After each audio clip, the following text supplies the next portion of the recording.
नयागढ़ चाषी मुहरे हस दूर हेब दीर्घ दिन समस्या आज उद्घाटित हेब सोनालटी ठारे निर्माण होइथिबा बहु प्रतीक्षित कुसुमी ब्यारेज।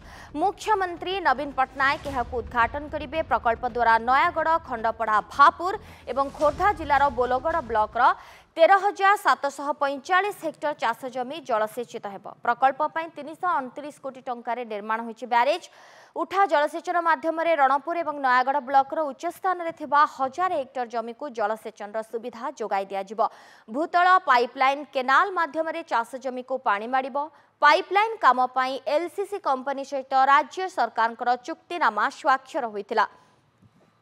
स्थानीय अंचल मरुड़ी समस्या दूर पाई 2014 मसीह मुख्यमंत्री नवीन पट्टनायक कुसुमी ब्यारेज निर्माण पर भित्ति प्रस्तर स्थापन करते। 2019 मसीह यार काम आरंभ होता।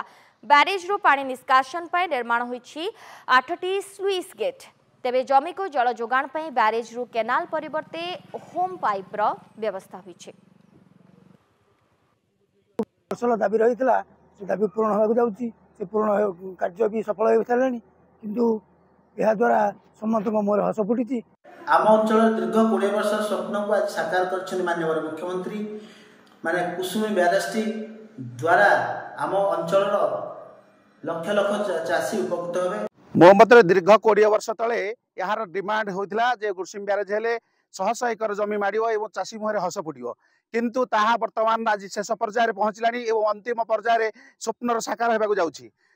ए ब्यारेज कंप्लीट होला परे दीर्घ दिन मरुड़ी समस्या चाषी मान मुहर अशांति वर्तमान हसी उठिबो। आम आज्ञा कुसुमी ब्यारेज रे आमर 3टी ब्लॉक रो चाषी यादे उपकृत हे यथा नयागढ़ खंडपड़ा और भापुर। ये 3टा ब्लॉक रो पाखापाखि 49टा विलेज 1.5 लाख लोक ए बेनिफिट हे बोली आमर से योजना भितर अच्छी एवं हेबे मध्य।